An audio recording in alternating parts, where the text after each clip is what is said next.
All right, and we are back with the GSMC Wrestling Laureate Podcast, brought to you by the GSMC Sports Network.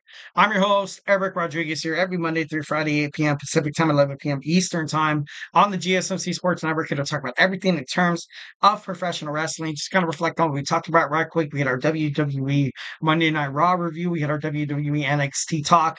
We also talked about some worst heel turns in WWE history. And now, without further ado, we're going to talk about some of the greatest heel turns in WWE. Just kind of address some questions real quick. We got once again my man, Little Fettuccine 68. Judgment Day needs to look strong. Yeah, they do. Not really much to get into this about this, but ever since you saw Damian Priest and Rhea Ripley leave Judgment Day, they have no identity. Are they going to go out just as quote unquote street trash? Are they going to be like rascals that are constantly just causing a muck in WWE? Did Judgment Day turn into the new Retribution? Retribution was supposed to kind of mimic how Judgment Day was. Didn't really work with someone as a superstar caliber as Mustafa Ali. And now you have not Damian Priest, Finn Balor. Finn Balor is supposed to be the leader of the Judgment Day. As of right now, it's not working. And I got to be honest, and it's kind of sad to say, I don't think the Judgment Day is ever going to look strong. I was kind of flirting around with storylines like maybe Bronson Reed joins to be Finn Balor's new muscle. That could possibly be it. But overall, I just don't see the Judgment Day moving forward from this. Like, I just don't. I feel like with better bookings, it could have been better. But as of right now, I don't really see them having a future. Drew McIntyre beats CM Punk and moves to NXT or SmackDown. I could, that could work. But Drew McIntyre on Raw right now, it seems like he fits. It seems like he doesn't fit. And see, that's the problem with creative development right now that I feel like that this Drew McIntyre, CM Punk fighting over some stupid bracelet is causing. But overall, I can see that. I could see the Drew McIntyre making an impact anywhere he goes. In terms of superstar status with SmackDown and Raw, you have Roman Reigns, Cody Rhodes, Randy Orton. I would honestly say CM Punk, Kevin Owens are under. They're under Drew McIntyre. They're under him. That's just it. 1,010%. But I don't know. It should be interesting. Should be, got to move on. We got my boy Emran's podcast coming up. And, once again, I'm always late. So, yeah, let's go ahead and talk about some of this stuff right here. All right. Once again, obviously be patient with my camera. Gonna go ahead and bam, bam, bam. And, all right. Yeah. So you get to move my face back and forth. Oh, you guys love that. All right. So let's go and talk about some of the best heels in WWE history. Shawn Michaels. Not really much to say about this. The Heartbreak Kid, Shawn Michaels, once again, this saved his career. Turning his back on Marty Jannetty of the Midnight Rockers and, at the Barbershop Quartet, skit, which was pretty badass, was kind of funny. And I'm not too, obviously, turning heel against, turning heel against Hulk Hogan. Also, people think that D-Generation X with Triple H Paul Levesque was kind of like a heel turn, but I don't think it was. I don't think. But Shawn Michaels was so damn talented. He was part of the Rockers winning. I don't even think they won the tag team championships. I think they won it, but it wasn't acknowledged because it was during the WWF/WWE live event. But they never really got a chance to kind of like show that they can hold titles. Then you had Shawn come out being the heel against Bret Hart because Bret Hart was loved, absolutely adored by WWF fans.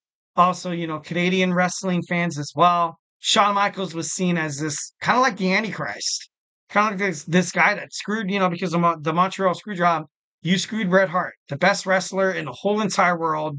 He was hot. He had a hot contract waiting for him. Vince McMahon pulled it back after promising Bret Hart that he was going to sign it. And then, you had Shawn Michaels essentially kind of be your scapegoat. So once again, Shawn Michaels on the list of being a total heel, but we love Shawn. Here at the GSMC Sports Network, we do love Shawn Michaels. All right, next we have Edge. Edge was a baby face that never would have worked, especially during the Ruthless Aggression era. Never really worked. He feuded with Shawn Michaels as well. Obviously, this kind of started off as the birth of the Rated R Superstar.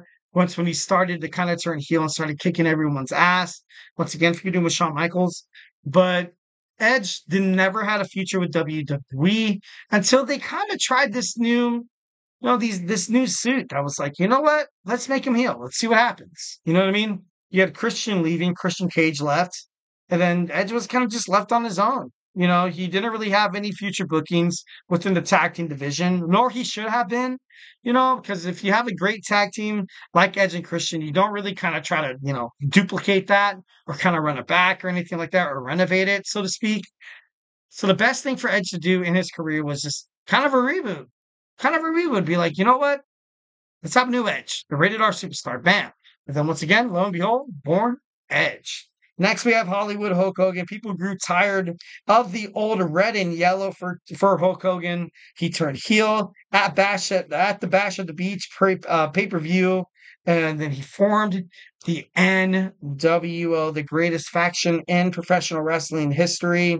Hollywood Hulk Hogan was edgier. He was, he ensured WCW's success during the Monday Night Wars. You got to believe that. You got to believe that. And it's kind of ironic. You know what I mean? After watching the Vince McMahon documentary, I think it was Dave Meltzer who said it, that WWF/WWE, the success of WrestleMania 1 would have never happened if it wasn't for Hulk Hogan. Would have never happened. And then now, then he moved to WCW, and then he was the reason why they kind of got on the spot, kind of got in the, in the mix in terms of professional wrestling, major media. And with this Hollywood Hulk Hogan, it was genius. It was genius. It was great. I'm kind of crazy, but ultimately I thought it was pretty badass. Next, we have JBL, John Bradshaw Layfield. He turned from a ministry of darkness to a stock exchange millionaire who pissed everybody off. I thought it was pretty cool. His successful title reigns obviously helped solidify his championships as well. So I love JBL. And when he came out, you kind of have this suave guy with his cabinet, Orlando Jordan, the Basham Brothers. It seemed like it all made sense. But at the end of the day, the Basham Brothers kind of fell off. Orlando Jordan never really worked out. And then there was Jillian Hall as well. And it's just, the best thing about it was JBL. And JBL, with Eddie Guerrero, with John Cena, a lot of great superstars like that. Feuding with John Bradshaw Layfield was pretty badass. I thought it was, exactly what he needed to kind of break out of his shell, teaming up with Farouk under the Ministry of Darkness of The Undertaker, and go out there and, kind of be his own singles wrestler kind of guy. And I thought WWE did a really good job, and I think it, it saved his career. Next, we have Bayley. Next, we do have Bayley, and I gotta be honest. This, with this decision, I was kind of like, I got a chat from my man Mike Lava MKE. Hell yeah, Mike, my man. But for Bayley, tearing down the Bayley buddies, breaking the hearts of all the superstars, not superstars, but all the fans out there. You had that little girl crying. How could you, Bayley? How could you? How good did you turn into the role model? You know what I mean? Her and Sasha Banks kicked ass. Bayley turning heel. Bayley turning heel for me, I thought was the stupidest freaking thing in the world. Absolutely 1,010%. But that's just my opinion. The fans loved her as a babyface. And now that she is a babyface, but for her being a heel was, kind of like a Hulk Hogan. People got tired of the Bayley buddies, the flashy colors, her coming out like the Ultimate Warrior, dropping the elbow. People got tired of it. And, I'm tired of it. I want to see something different. So you can't really blame the WWE universe for wanting something like that. They gave them, they gave them the role model Bailey. Ultimately, I thought it was really, really great. At first, it seemed a bit overwhelming. It seemed like it never really fit the bill, but at the end of the day, I thought it was great. With Sasha Banks helped with the WWE women's division, especially during the pandemic era where there was no fans in the stands. You basically shock values was storylines. Like usually, shock values, they work or they lose. And during the pandemic era, you saw WWE flirt with a lot of ideas that maybe never would have worked if there was a crowd in the audience. But this worked. Exactly what Bailey was kind of meaning to do here. All right, next we have The Rock. The Rock, and once again, like I said, I'm running out of time. The Rock, the first heel turn when he joined the Nation of Domination.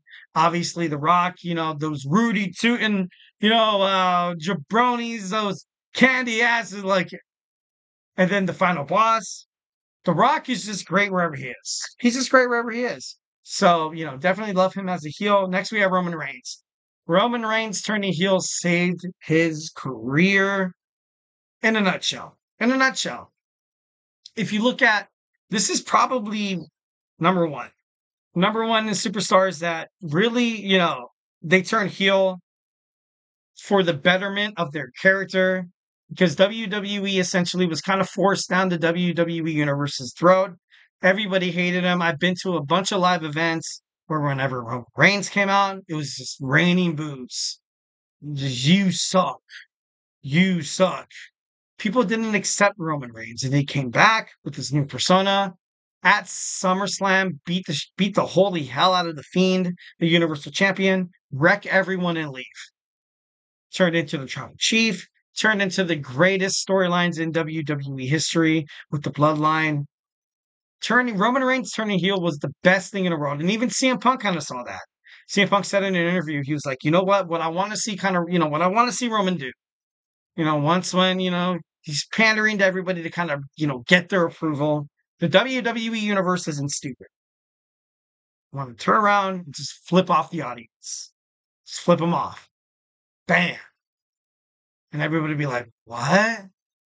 What? How could this guy that the corporation that WWE wants us to love, and he's rebelling, he's doing his own thing, he's disrespecting us, and the fans absolutely 1,010% fell in love with it. They did. Now you see them chanting OTC on WWE SmackDown. It worked. And it was one of the best, if not the best, heel turns in WWE history. Of course, you got to mention Seth Rollins. Seth Rollins joining the Authority, turning his back, throwing the steel chair in Roman Reigns' back and Dean Ambrose. And it was just, it was one of the most heartbreaking moments in WWE history. But at the same time, it was something that propelled Seth Rollins' career for superstar. Couple of WWE title runs, that legendary cash in at WrestleMania. Michael Cole screaming, "Seth Rollins wants the title! Seth Rollins wants that's what WWE, that's what wrestling's all about. And see, even me as a wrestling fan, I'm not even watching it and I'm getting excited. One of the best heel turns in terms of WWE, 1,010%. Kurt Angle. Kurt Angle, had to mention Kurt Angle. Obviously, once when he got his haircut, he was the Olympic gold medalist drinking some hardcore straight milk. You know what I mean? But then he came back. I think he came back from an injury. Don't quote me on that. He came back. He just had this killer instinct for a straight 4 to 5 years on the WWE roster, especially during that match with Shawn Michaels at WrestleMania 22. He was the best damn wrestler there ever was. He was the best. And that's the reason why he kind of looked at WWE and he was like, you know what? I want this. I want that. I'm dealing with all these injuries. You want me to fight in these live events? You want me to perform 5 or 6 times a week? Guess what? Not going to happen. And if you're going to lowball me money, I don't want any part of that. So he's like, you know what? Guess what? See, I'm going to TNA. It was great for TNA. TNA flourished under, Kurt Angle. Kurt Angle, there's Jay Lethal. Also, Christopher Daniels, Samoa Joe, Sting, AJ Styles, Chris Sabin. There was a lot of talent. You had Bully Ray, you had the Aces and Eights. That was kind of like my favorite time watching TNA. And obviously the Olympic gold medalist he was part of it. But the way Kurt Angle was, he was a jerk. He was a great technical wrestler. He was great on the mic. He was somebody you loved to hate, but then sometimes he was somebody you loved to love. And that, my friend, is the true definition of a heel. Bam, right there in a nutshell. All right, guys. So now, like I said, we got my boy Emran. Emran's GSMC soccer podcast coming up in about 13 minutes. So we're gonna wrap this up quick. Our fifth and final segment, and I hate it. Sorry, apologize for the camera once again. You're gonna figure that out. So yeah, we're gonna talk about a fifth and final segment. We're gonna talk about some WWE SummerSlam 2025 inside New York City. So hey, grab your favorite snack, grab your favorite ice cold beverage, and join me here in about like 25 seconds.